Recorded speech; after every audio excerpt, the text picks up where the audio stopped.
तो एमएलसी चुनाव में कमल का मंगल हुआ है। जी हां, जिस तरीके से रिजल्ट सामने आए हैं, जिस तरीके से भारतीय जनता पार्टी ने 33 सीटों पर अपना परचम लहराया है, ये बात सामने आई है। और योगी आदित्यनाथ ने यहां पर ट्वीट करके सभी को बधाई दी है और साथ ही साथ लिखा है कि नवनिर्वाचित सभी सदस्यों को शुभकामनाएं। जनता राष्ट्रवाद, विकास और सुशासन के साथ है, ये बात यहां पर कही गई है। एमएलसी चुनाव में भारतीय जनता पार्टी की प्रचंड जीत हुई है।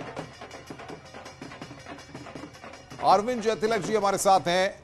अरविंद जी, सवाल ये है कि अगर हम ये देखें कि इससे पहले कि तमाम राजनीतिक दलों की अगर हम बात करें एमएलसी के चुनाव में, या उससे पहले इतना शानदार प्रदर्शन किसी भी दल ने इस तरीके से नहीं किया। और भारतीय जनता पार्टी तो आजादी के बाद से सबसे शानदार प्रदर्शन, सबसे बेहतर प्रदर्शन करती हुई यहां पर दिखाई दी है। बिल्कुल आप सही कह रहे हैं अनुपम जी। देखिए, जीत जो है केवल संख्या से नहीं होती है, बल्कि वोट का कितना मार्जिन रहा है यह भी बहुत महत्वपूर्ण होता है। और आपने बिल्कुल सही कहा, भारतीय जनता पार्टी के इतिहास में जिस ढंग से शानदार जीत हासिल की है, उसके लिए वह तो बधाई की पात्र रही है। साथ ही जो है उसके जो रणनीतिकार है, कहीं ना उसकी जो रणनीति है वह कामयाब होती दिखी हुई है। महत्वपूर्ण बात यह है कि जो लोग चुन करके आए उसमें आप देखेंगे कि जो सेकेंड लाइन के जो नेता भारतीय जनता पार्टी के बारे में कहा जाता है कि अक्सर वो जो है अपना सेकेंड लाइन, थर्ड लाइन तैयार करती है, उसमें जीत करके आए हैं। चाहे वो प्रांशुनाथ द्विवेदी हो, हरिमोहन पांडे हो, या लोकसभा का चुनाव दिनेश सिंह रायबरेली से हार गए थे वे हो, ये ऐसे लोग हैं जो न केवल जो है चुनाव जीत करके आए हैं, बल्कि ये आने वाले भविष्य के बड़े नेता हैं और जो है भारतीय जनता पार्टी के जो लीड करने वाले लोग हैं। तो बेशक जो है भारतीय जनता पार्टी न अरविंद जी, लेकिन अगर मैं यहां कोट करके पूछूं तो वाराणसी के मुकाबले को किस नजरिए से देखा जाए, आजमगढ़ के मुकाबले को किस नजरिए से देखा जाए, इन दोनों जगहों के मुकाबले को आप कैसे देखते हैं? और प्रतापगढ़ में जिस तरीके से हम देख रहे हैं कि राजा भैया की पार्टी के प्रत्याशी ने जीत वहां पर हासिल की है, तो उसको आप किस नजरिए से देखते हैं? इस पर जरा विश्लेषण करके, क्योंकि तमाम लोग ये समझना चाहते हैं कि जिन 3 जगहों पर निर्दलीय जीते हैं वहां पर कौन कौन से फैक्टर जो है डिसाइडिंग फैक्टर साबित हुए हैं। बिल्कुल, देखिए बनारस की जो प्रधानमंत्री जी का संसदीय क्षेत्र भी है, और चूंकि वहां पे जिस महिला ने चुनाव जीता है वो निर्दल महिला जो है, कहा जाता है कि वहां जो एक बाहुबली है उनकी पत्नी है, लेकिन माना जाता है कि मैं रोकूंगा इस वक्त बातचीत करने के लिए यशवंत सिंह, पूर्व एमएलसी हमारे साथ जुड़े हुए हैं। यशवंत जी, बहुत बहुत स्वागत है न्यूज 18 पर आपका। क्या कहेंगे आप एमएलसी चुनाव के परिणामों पर? जी यशवंत जी, आवाज आ रही है? हाँ, आ रही है। मैं कह रहा हूं बधाई हो आपको। क्या कहेंगे आप परिणामों पर? परिणाम तो आ गया और बहुत बेहतर परिणाम आए। जी, आपके सुपुत्र ने जीत हासिल की है। हाँ, आजमगढ़ और मऊ की जनता जी और सम्मानित जनप्रतिनिधियों के स्वाभिमान और सम्मान की विजय हुई है।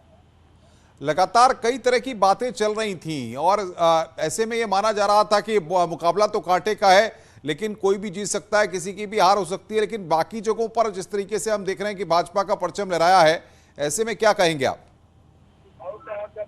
भारतीय जनता पार्टी 27 सीटों में 24 सीट पर चुनाव जीती है और 3 जगह उससे अलग उम्मीदवार चुनाव जीते हैं। पिछली बार के जो आपके अनुभव रहे, उन अनुभवों के आधार पर क्या लग रहा था इस बार के मुकाबले में आपको? ऐसा ही लग रहा था जैसा परिणाम आया है। जी, आपके बेटे जीत हासिल किए हैं, क्या अब आगे उनका क्या रोड विजन रहने वाला है? अब वो जो जनप्रतिनिधि का रोल होता है वो रहेगा। भारतीय जनता पार्टी के जो प्रत्याशी थे उनके साथ जो मुकाबला था उसमें लग रहा था कि कुछ मुकाबला कांटे का है? नहीं, ऐसा तो कभी शुरू से नहीं लग रहा था। 1265 वोट उनको मिला है और जीतने वाले को 4075 वोट मिला है। जी जी, तो ये माना जाए यशवंत जी की जो ये बात कही जा रही थी कि यशवंत सिंह का जो कद है वो कम हो गया है, एक बार फिर ये बात आपने इस जीत के साथ साबित की है कि यशवंत सिंह का कद तो अभी बरकरार है, कोई समझे या ना समझे। देखिए, कद तो हम लोग बढ़ाते घटाते नहीं है, जनता के बीच में रहते हैं और जनता से ही किसी के कद कम और अधिक होता है।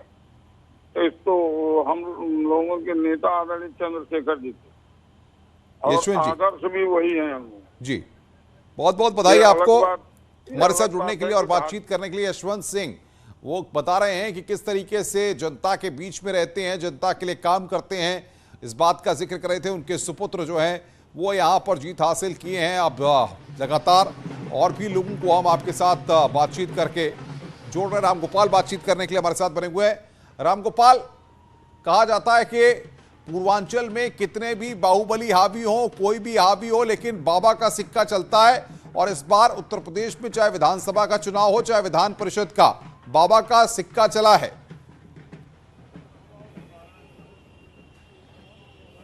बिल्कुल, और वो जो सिक्का चला है वो सिक्का सिर्फ पूर्वांचल में है नहीं, पूरे प्रदेश में दिखाई पड़ रहा है। और तभी जो 27 सीटों के चुनाव हुए हैं उसमें 24 पे बीजेपी ने एक तरफा जीत हासिल की है। 3 सीटें जो विजयी हुए हैं उसमें भी समाजवादी पार्टी का खाता नहीं खुला है। 3 में निर्दलीय जीते हैं। अगर हम पूर्वांचल की बात करें तो पूर्वांचल के जिस हिस्से से का प्रतिनिधित्व खुद मुख्यमंत्री योगी आदित्यनाथ करते हैं, यानी कि पूर्वांचल के उत्तरी हिस्से गोरखपुर बस्ती मंडल जहां पे आता है, वहां पे बीजेपी ने क्लीन स्वीप एक तरीके से किया है। गोरखपुर महाराजगंज में सीपी चंद, देवरिया कुशीनगर से डॉक्टर रतनपाल और बस्ती मंडल जहां पे विधानसभा चुनाव में हालांकि भारतीय जनता पार्टी उतना अच्छा प्रदर्शन नहीं कर पाई थी, उसके बाद भी भारतीय जनता पार्टी ने वहां पे बड़ी विजय हासिल की है। और समाजवादी पार्टी के प्रत्याशी संतोष यादव सनी को सिर्फ 800 वोट मिले और करीब 4000 वोटों से वो जीत वहां पे हासिल की। तो आप इसका अंदाजा लगाइए कि भले ही अभी कुछ दिन पहले जो चुनाव हुआ था वहां पे बीजेपी बस्ती में 3 सीट और सिद्धार्थनगर में 2 सीटें हार गई थी, लेकिन इस चुनाव में उसका दबदबा रहा और वो दबदबा साफ दिखाई पड़ रहा है। अगर मैं गोरखपुर महाराजगंज सीट की बात करूं तो इस वक्त मैं काउंटिंग सेंटर पे खड़ा हूं और तस्वीरें दिखाऊं कि किस तरीके से जो समर्थक हैं, सीपी चंद के समर्थक हैं, वो समर्थक करीब 1 घंटे से इंतजार कर रहे हैं कि कब उनको प्रमाण पत्र जीत का मिलेगा और वो बाहर निकलेंगे। 1 घंटे से अधिक का वक्त हो गया, मतगणना पूरी हो गई है, परिणाम भी लगभग घोषित कर ही दिया गया है। आधिकारिक रूप से अभी उनको प्रमाण पत्र नहीं दिया गया है और जो समर्थक हैं वो इंतजार कर रहे हैं कि अब उनको प्रमाण पत्र दिया जाए, जिससे यहां से बाहर वो निकले और फिर एक बार जश्न का दौर शुरू हो। कुछ लोगों से आप बातचीत कीजिए। भाजपा के 33 सीटों पर जीत हासिल की है, कितना बड़ा जश्न लोग मनाएंगे आप कार्यकर्ता, और कितने उत्साहित हैं आज की जीत से?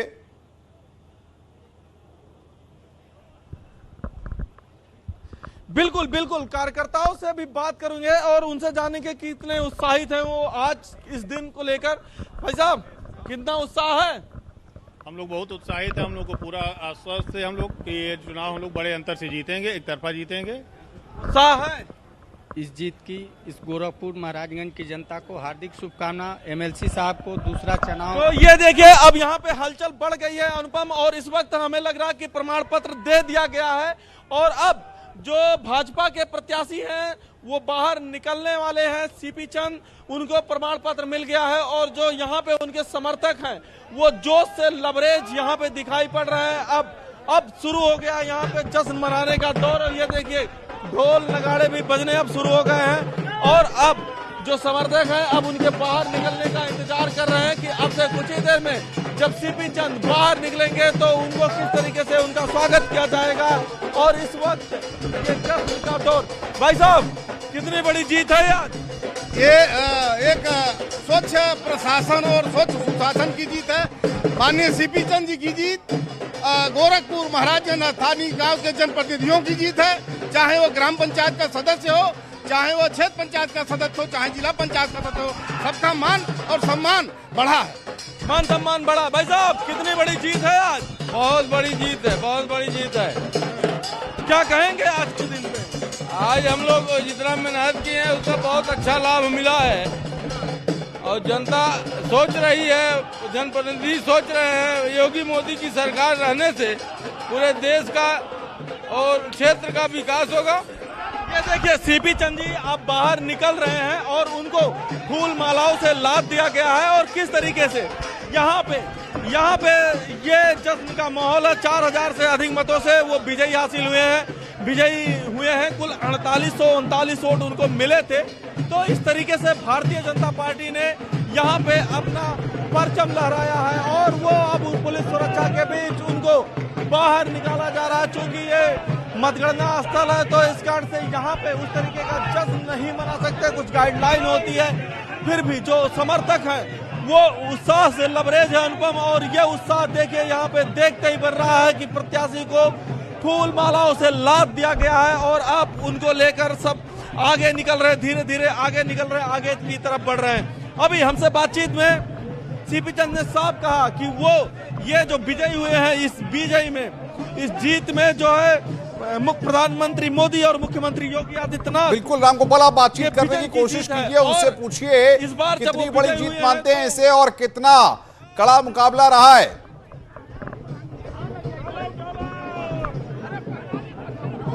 बिल्कुल अनुपम, मैं लगातार कोशिश कर रहा हूं कि उनसे बात हो जाए, लेकिन जो समर्थक हैं वो समर्थक उत्साह से लबरेज हैं और एक दूसरे पे चढ़े जा रहे हैं। इस कारण से अभी जो है मैं पहुंच रहा हूं सीपी भाई, भैया सीपी भाई, ये देखिए अभी विजय का माला पहन के निकले हैं सीपी भाई। कितनी बड़ी जीत है सीपी जी? बहुत बहुत शानदार। हमारे कार्यकर्ताओं की मेहनत जो है वो आज सफल हुई, उनको बधाई, धन्यवाद। क्या कहेंगे, किसकी मेहनत? ये कार्यकर्ताओं की जीत है, ये भारतीय जनता पार्टी की जीत है। क्या करेंगे, इस बार विजयी हो गए? ये जो समर्थक हैं, या अनुपम देखिए कि समर्थक जो है लगातार अब फूल मालाओं से लाद रहे सीपी चंद को और अब सीपी चंद आगे की तरफ बढ़ रहे हैं। अनुपम बिल्कुल बिल्कुल रामगोपाल, बने रहिए हमारे साथ। आप अरविंद जी हमारे साथ है। अरविंद जी, जाहिर तौर पर एक जोश ही ऐसा होता है जो दूर तलक मैसेज भी कन्वे करता है और अब आपको लगता है कि विधान परिषद में और विधानसभा में दोनों जगह पर भारतीय जनता पार्टी जिस तरीके से एक बड़ी ताकत के रूप में उभर कर आई है, उतनी ही ज्यादा चुनौतियां भी होंगी और उतना ही ज्यादा आपको रिजल्ट ओरिएंट भी करना होगा। बिल्कुल आपने सही कहा। आप देखिए अब जीत के साथ सभा में सरकार बनाने में कामयाब रही और अब जो है विधान परिषद में भी, यानी उसके लिए कोई नीति निर्णय लेने में भारतीय जनता पार्टी की सरकार को कठिनाई नहीं होगी, चाहे वो जन कल्याण का मसला हो या वो नीतिगत मसला हो या कोई ऐसा कानूनी मसला हो जो कि भारतीय जनता पार्टी को जो है बड़े स्तर पे फायदा पहुंचाती हो। अमूमन जो है देखा जाता था कि विधान परिषद में कई बिल अटक जाते थे और भारतीय जनता पार्टी को जो है मान मनोबल करना पड़ता था या वो बिल जो है बस खाने में चला जाता। अब यह स्थिति ऐसी नहीं रहेगी। दूसरी महत्वपूर्ण बात की योगी जी का कद बढ़ा है, उन्होंने न केवल जो है दूसरी बार जो है अपनी सरकार को वापस लाने में कामयाब रहे, बल्कि विधान परिषद जो उच्च सदन है उसमें भी तमाम जो है जितने उनके जो सीटों पर जीत की उम्मीद लगाई जा रही थी उसको जो है सार्थकता के परिणाम तक पहुंचाने में कामयाब रहे। तो उनका दिल्ली दरबार से लेकर के उत्तर प्रदेश में उनका जो है स्थिति और मजबूत हुआ है और निर्णय लेने की ताकत में भी मुझे लगता है कि उनके हाथ और पैर को बांधने की कोशिश अब नहीं होगी। अब उनसे उम्मीद सरकार केंद्रीय जो सरकार है या जो हाईकमान है करेगा कि 2024 में भी कुछ इसी तरह की डिलीवरी वो करे।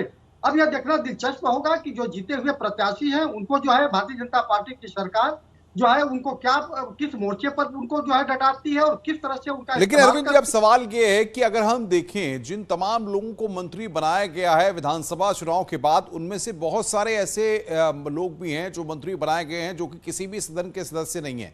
ऐसे में अब आने वाले वक्त में उनको भी एडजस्ट करना है और उनके लिए भी सीट सिनॉप्सिस पर या उसी समीकरण पर काम भी करना है भारतीय जनता पार्टी को। तो लगता है कि उसके लिए भी अब तैयारी करनी होगी। बिल्कुल अनुपम जी, चूंकि विधान परिषद में जो है तकरीबन 10 सीटें जो है राज्यपाल भी मनोनीत करते हैं, तो यह संभव है कि उनके लिए जो है रास्ता सबसे सुगम हो, आसान हो। तो भारतीय जनता पार्टी के लिए कोई बड़ी चुनौती नहीं है। और जिस तरह से उसका उत्साहवर्धन हुआ है, तो अभी जैसे मैंने कहा कि अप्रैल में भी 3 सदस्य जो है रिटायर हो रहे हैं विधान परिषद के और मई में भी तो 6 तो इसी तरह हो जाएंगे। तो जितने लोग मंत्री बने हैं उन लोगों का जो है उसमें समायोजन किया जा सकता है। तो कानूनी तौर पर या जो है संवैधानिक तौर पर किसी तरह की बाध्यता जो है भारतीय जनता पार्टी के सामने नहीं होगी। तो निस्संदेह जो है भारतीय जनता पार्टी के लिए चुनाव जो है बहुत ही सफलतापूर्वक जो जीत हासिल करने में कामयाब हुई है। आगे की भविष्य की लेकिन सवाल यह है कि समाजवादी पार्टी के लिए क्या मैसेज अब यहां से जा रहा है? क्या समाजवादी पार्टी यहां से अब एक नई लाइन लेंथ के साथ आगे बढ़े या फिर समाजवादी पार्टी में बिखराव की स्थिति आपको नजर आती है? क्या मैसेज है समाजवादी पार्टी के लिए? देखिए अनुपम जी, समाजवादी पार्टी के लिए कोई शुभ संकेत नहीं है। एक तो शिवपाल जी पहले से ही जो मान करके चला जा रहा है कि भाजपा के साथ कंधा जोड़ सकते हैं और यह कहा जा रहा था कि शायद विधान परिषद चुनाव के बाद जो है इस स्थिति में आ जाए। दूसरी तरफ आपने अभी देखा कि किस तरह से आजम खां के जो ओएसडी हैं वो किस तरह उनकी बातें सामने आई है। इसके बाद जो है बर्क साहब जो है सांसद हैं, उन्होंने किस तरह से जो है मुसलमानों को लेकर के समाजवादी पार्टी के नजरिए पर सवाल उठाया है। तो समाजवादी पार्टी के लिए चुनौती केवल जो है भारतीय जनता पार्टी से नहीं है, अंदरूनी मसले पर भी जो है वो घिरी हुई नजर आ रही है। अब देखना बड़ा बिल्कुल बिल्कुल। रामगोपाल अगर हमारे साथ बने हुए हैं तो रामगोपाल को हम लाएंगे। रामगोपाल, हम देख रहे हैं कि कार्यकर्ताओं में जश्न है, ढोल नगाड़ों की ताप वहां पर बज रही है और जाहिर तौर पर ये कहीं ना कहीं मैसेज सिर्फ गोरखपुर ही नहीं, पूर्वांचल नहीं, समूचे उत्तर प्रदेश में है कि भाजपा ने किस तरीके की प्लानिंग की थी, क्या स्ट्रेटेजी थी जिसमें वो कामयाब भी हुए हैं।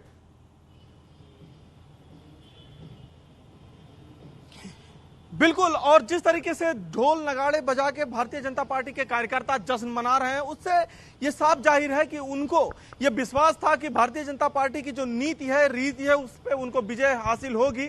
और इस वक्त अगर मैं दिखाऊं तो जहां पे मैं खड़ा हूं वहां से अब काफिला आगे बढ़ गया है। अब चूंकि प्रत्याशी विजयी घोषित हो गए हैं, विजय जुलूस निकाल नहीं सकते हैं, तो इस कारण से अब उनको लेके यहां से निकाला जा रहा है और उनके घर पे पहुंचाया जाएगा।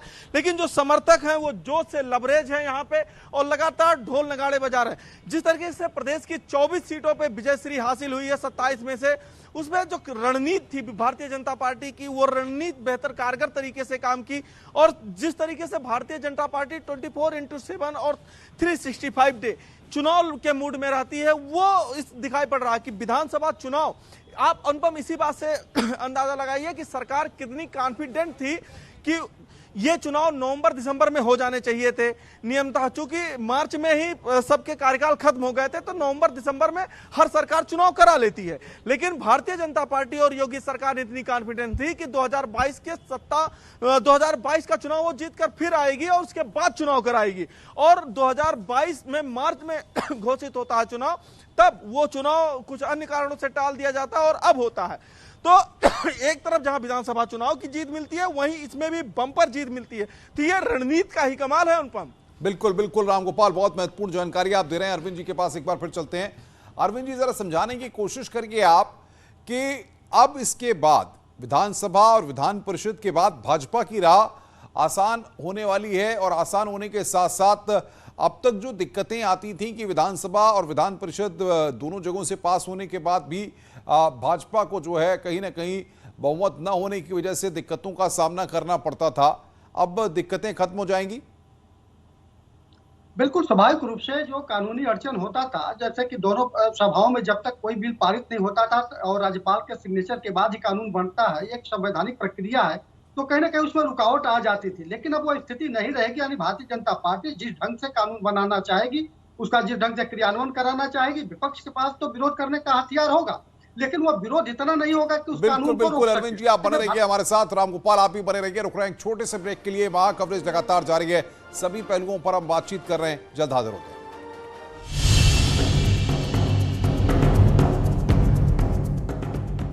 में नकली